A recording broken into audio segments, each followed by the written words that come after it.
Mana sih? Dayo. Kedengeran nggak suara ntar putus-putus Kedengeran, lagi ya? kedengeran. Ayo bang, gitu bang. Ulang lagi dong. Iya. Assalamualaikum warahmatullahi wabarakatuh. Waalaikumsalam warahmatullahi wabarakatuh. Siang. Semoga kalian pada saat semua, terutama untuk dosen kita itu Ibu Herunudin, izinkan kami dari kelompok 9 untuk mempresentasikan dengan tema ruang lingkup bisnis dan rumusan masalah.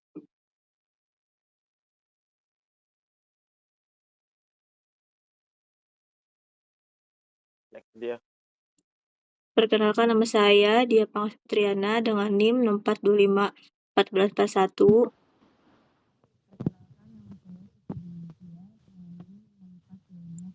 Ci, gak ada suaranya, Ci. Ulang, Ci. Kenapa? Gak ada suara. Ulang, Kak.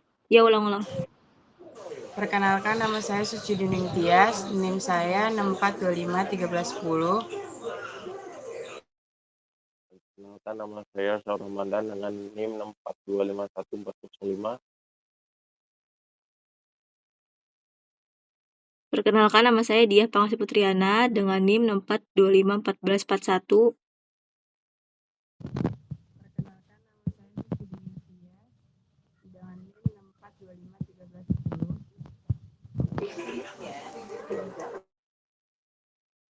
Lanjut, Bang.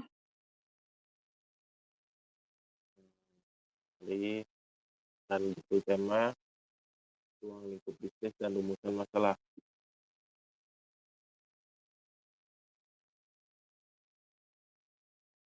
Tujuan pembelajaran, paham dengan konsep ruang lingkup bisnis, mengenal komponen ruang lingkup bisnis, mampu merumuskan masalah bisnis, menganalisis hubungan ruang lingkup dan masalah, bisa menerapkan konsep dalam studi kasus. Apa itu ruang lingkup bisnis? Definisi ruang lingkup bisnis adalah batasan kegiatan, operasi, dan tanggung jawab perusahaan untuk mencapai tujuan karakteristik. Batasan operasional, aspek internal dan eksternal, bersifat dinamis dan dapat berubah seiring waktu. Pengaruh strategi dan pengambilan keputusan. Ruang lingkup itu ada dimensinya. 1. Produk atau jasa. Jenis produknya, variasi dan inovasi, dan kualitas. 2. Wilayah. Wilayah operasional, jangkauan distribusi maupun ekspansi kemana. Vertikal. Seberapa dalam kita terlibat di rantai nilai, urus supplier sendiri dan distribusi sendiri. Apa yang mempengaruhi ruang lingkup? Faktor internal, kemampuan kita, gaya manajemen, visi dan misi, dan strategi. Faktor eksternal yaitu kondisi pasar, persaingan, aturan pemerintah, teknologi, dan ekonomi. Dan selanjutnya akan dibacakan oleh Dia Posisi. Terima kasih. Oke, selanjutnya akan saya bacakan rumusan masalah bisnis itu apa. Pernyataan yang jelas dari spesifik tentang kesenjangan antara kondisi yang diharapkan dengan kondisi aktual dalam operasi bisnis. Tujuannya cari akar masalah, prioritaskan solusi, fokus upaya perbaikan, ukur hasil solusi. Best practice, ruang Ya, lingkup. mohon maaf, itu suaranya nggak kedengaran. Lupa bang, bentar. Rumusan masalah bisnis itu apa? Pernyataan yang jelas dari spesifik tentang kesenjangan antara kondisi yang diharapkan dengan kondisi aktual dalam operasi bisnis. Tujuannya cari akar masalah, prioritaskan solusi, fokus upaya perbaikan, ukur hasil solusi. Best practice, ruang lingkup yaitu visi misi, review berkala, stakeholder, riset pasar, dan kemampuan sumber daya. Kalau masalahnya itu data, kolaborasi, prioritas, pernyataan jelas, dan solusi. Jenis-jenis masalah bisnis. 1. Operasional yaitu produk nggak efisien, kualitas jelek, inventaris berantakan, karyawan nggak produktif. 2. Strategis. Posisi di pasar nggak jelas, mau diverifikasi kemana, ekspansi kemana, inovasi mandek. 3. Keuangan. Cash flow seret, profit tipis, modal pas-pasan, investasi bingung. Contoh masalah dari ruang lingkup. A. Internal. 1. SDM karyawan keluar masuk, skill kurang, gak semangat. 2. Operasional produksi macet, banyak sampah. 3. Keuangan modal gak cukup, biaya mahal. 4. Sistem data gak nyambung, kurang otomatis. B. Eksternal pasar, penjualan turun, saingan banyak. 2. Pemasok telat kirim, kualitas jelek. 3. Regulasi, biaya mahal, aturan berubah. 4. Ekonomi, inflasi, resesi, dan nilai tukar.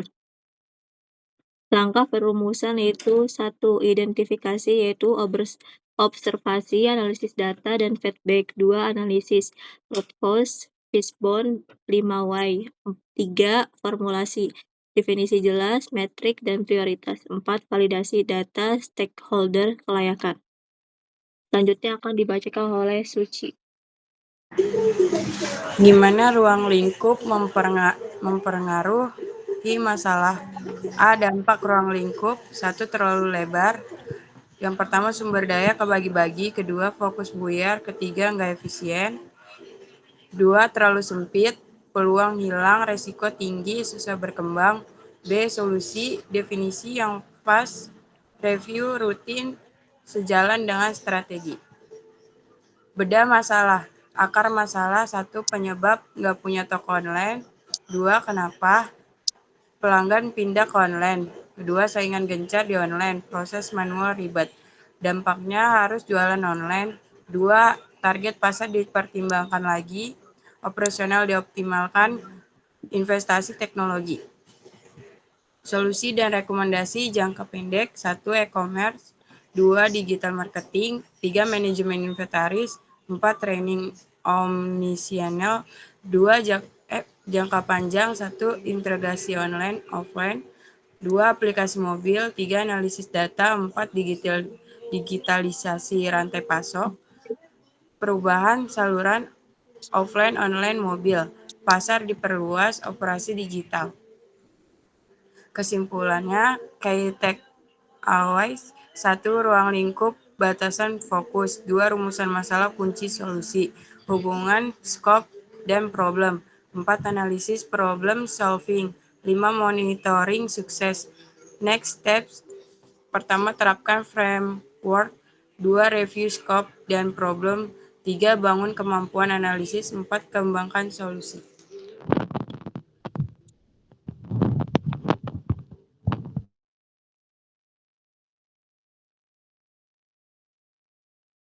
Oke dia. Sudah selesai mungkin ya. Udah. Udah kerekam kan tapi? Udah.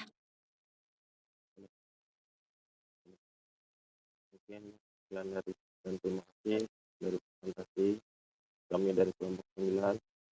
Kami izin pamit undur diri. Semoga kalian sehat selalu dan Ibu Herudini. Assalamualaikum warahmatullahi wabarakatuh. Waalaikumsalam warahmatullahi wabarakatuh. Bang, nanti ini ya agak cut yang tadi bagian pas perkenalan. Coba kirim. Iya, gue kirim ke lu ya. Ya. Oke. Oke.